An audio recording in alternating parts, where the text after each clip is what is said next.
น้องสำคัญกับอ้ายกว่าไผสัญญากันไว้พอมือได้เฮาสิจัดงานแต่งอ้ายหักเจ้าหักแข้งแพงงาอ้ายยอมตายแทนได้เดล่ะบ่เชื่อเลยว่าเฮาสิมาหักกันก่อนแต่งบอกได้บ่เหตุผลของเจ้าหากสองเฮามันยังขาดบ่อนใด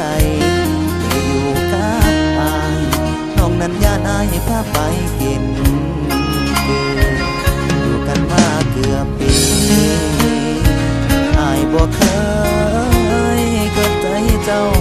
วันผิดวันเสาร์เจ้าอยากไปใส่ใจตามใจทุกคืนอ้ายบ่ดีบ่ได้คือจังทำให้กันคักแท้โอ้หรือเจ้าเล่นบ่พอยังอยากเป็นโสดบ่พร้อมมีคู่กายจะอยู่กับอ้ายจะอยู่กับไผอ้ายยังบ่ฮู้ตอบมาเบิ่งดูสิสานต่อหรือว่าพอสำนีอ้ายสิโทรหาพ่อกับแม่มาซอยแก่กับสิ่งที่เป็นอยู่หากว่าเฮาบ่แม่นเนื้อคู่อ้ายบ่ฝืนใจเจ้าต่อความรักมันบังคับบ่ได้แม่นฝืนไปเฮาสิมีสุขบ่หากว่าเจ้ายังเล่นบ่พอก็เสิร์ชดินต่อสาลา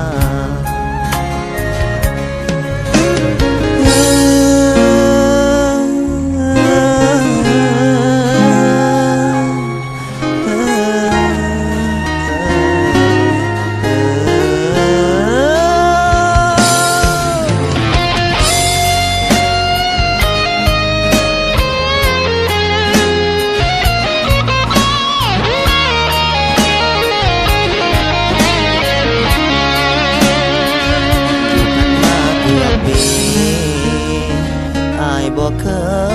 ยขัดใจเจ้าวันผิดวันเสาร์เจ้าอยากไปใส่อ้ายตามใจทุกคืน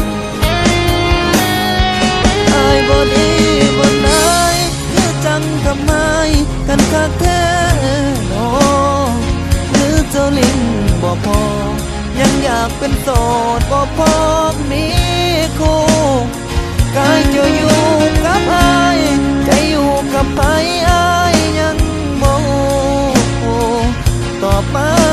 เบิ่งดูสิสานต่อเรื่องว่าพอสำนีอ้ายสิโทรหาพ่อกับแม่มาซอยแก่กับสิ่งที่เป็นอยู่หากว่าเฮาบ่แม่นเนื้อคู่อ้ายบ่ฝืนใจเจ้าต่อความรักมันบังคับบ่ได้แม่นฝืนไปเฮาสิมีสุขบ่หากว่าเจ้า